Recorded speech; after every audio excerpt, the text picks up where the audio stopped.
All right, today we're going to talk about compounding, right? We've probably all heard about, the magic of compound interest and how over time it grows so much. And that's true. It's absolutely true.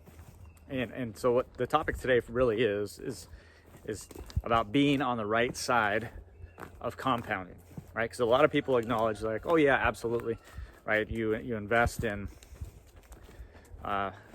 stocks or mutual funds or index funds or whatever, and you get dividends, and then you just keep reinvesting those dividends and you keep adding to that, and then you have the magic of compound interest, and over time that can really exponentially grow, right? So that's compounding working in your favor. But let's talk real quick about compounding working against you. Okay, because that's the same thing. We don't think about that side of it.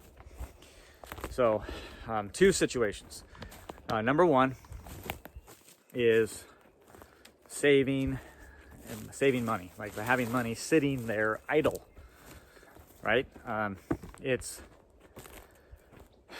I've talked about this in an earlier video, how the old conventional idea of 3 to 6 months worth of expenses as far as an emergency fund is dead, and it is. And I'll put a link to that video.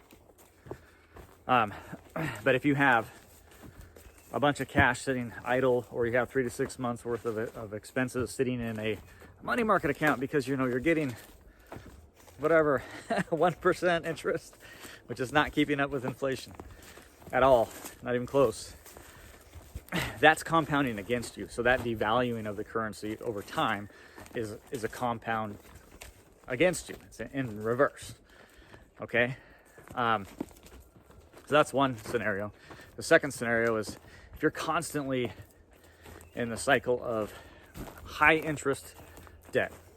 Okay, high interest debt, and really,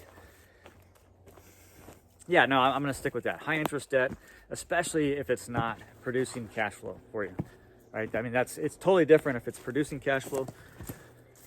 That's different, right? If you're getting into real estate and you have, say, kind of a higher interest loan, short-term loan of, say, 10%, right? But it's producing cash flow, or you're getting capital gains from that property. That's different. Okay, but I'm talking about like, credit card debt, right? Where you're, 12, 14, 15, 17%, whatever, and you're just kind of in that cycle. You're not utilizing that credit properly, or paying it off every month, or just not using it. Okay, that is compounding against you. Okay, over time, it's compounding against you, right? So the same thing is true in reverse. It'd be the same thing. Car loan would be another example. See, they trick you a little bit, and you get this great deal on this brand new car.